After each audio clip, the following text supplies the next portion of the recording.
تقدم إذاعة الجمهورية اليمنية رمضان كريم وكل عام وأنتم بخير. أيها الإخوة والأخوات، سلام من الله عليكم ورحمة منه وبركاته. اليوم السامعون أصدقاء وحكنا السلام عليكم ورحمة الله وبركاته. تحية نصافح بها كل النفوس الخير. تليق بكم أجمل التحايا وأصدقها.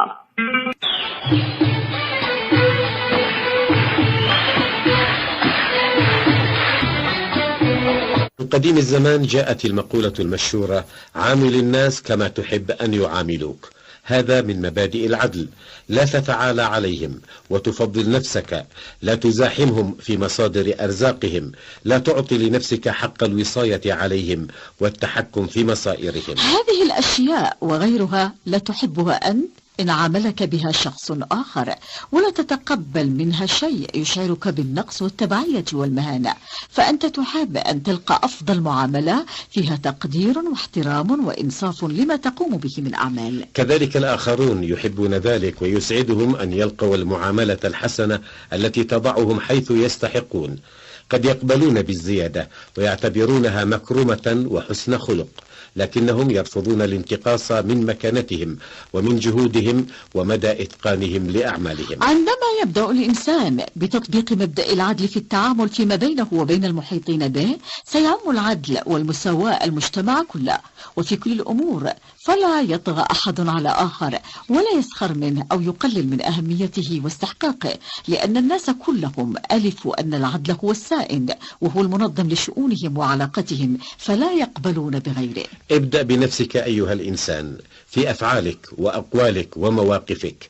تقبل فكرة أنك وغيرك سواء، تحب ما يحبون وتكره ما يكرهون، لا فضل لك عليهم إلا بالعمل والأخلاق وحسن المعاملة. بفضل بسم الله الرحمن الرحيم.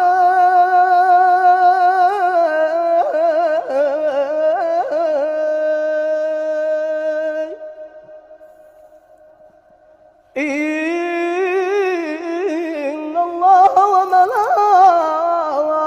وملائكته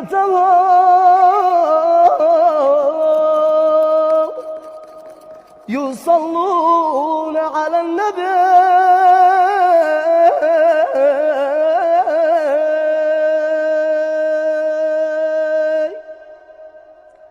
يا أيها الذين آمنوا صلوا عليه وسلموا تسليما.